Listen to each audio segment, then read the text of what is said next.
Over documents detailing sexual abuse by priests in the Bridgeport, Connecticut Roman Catholic Diocese will be decided by the U.S. Supreme Court.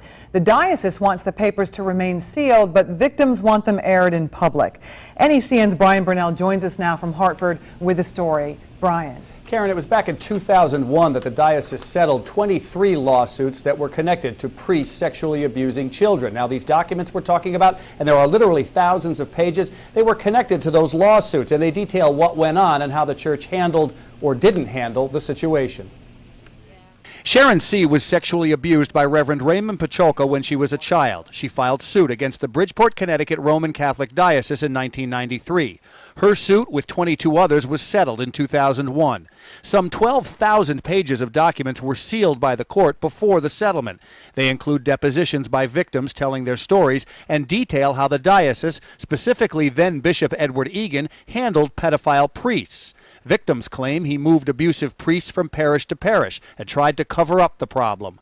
4 newspapers want the papers released. The diocese does not and has asked the U.S. Supreme Court to overturn a state Supreme Court ruling ordering the opening of the files. Egan handled things inappropriately.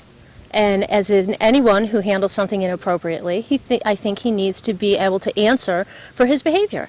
And I don't think that the faithful of the Diocese of Bridgeport or the general public really know what Cardinal Egan's role in this was.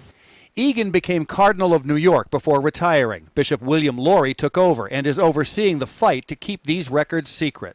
Bishop Laurie is not granting interviews on this, and a spokesman for the diocese, Joseph McAleer, directed us to the diocese website, where the bishop is keeping the faithful informed.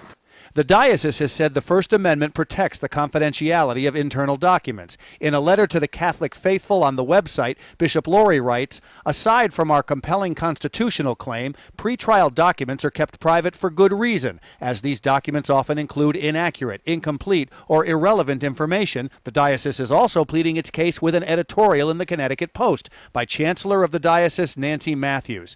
Sharon read it and says Matthews seems to be saying the release of the documents could open old wounds for the victims." She has no right to speak for me.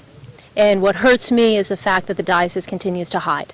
And the diocese continues to want to keep under wraps what they did and how they handled things in the past. What would help me and would help everyone to move forward is if it was disclosed and everybody knew what happened and it was all out in the open, and then everybody could start to heal. The Supreme Court will issue a decision by the end of the month. Now, one Supreme Court Justice, Ruth Bader Ginsburg, has already decided that the documents should be unsealed, but the diocese appealed her decision to another justice, a more conservative one, Antonin Scalia. He's referred the issue to the entire Supreme Court. Their decision is expected by September 29th. Karen? All right, Brian Burnell reporting live from Hartford, Connecticut. Thank you.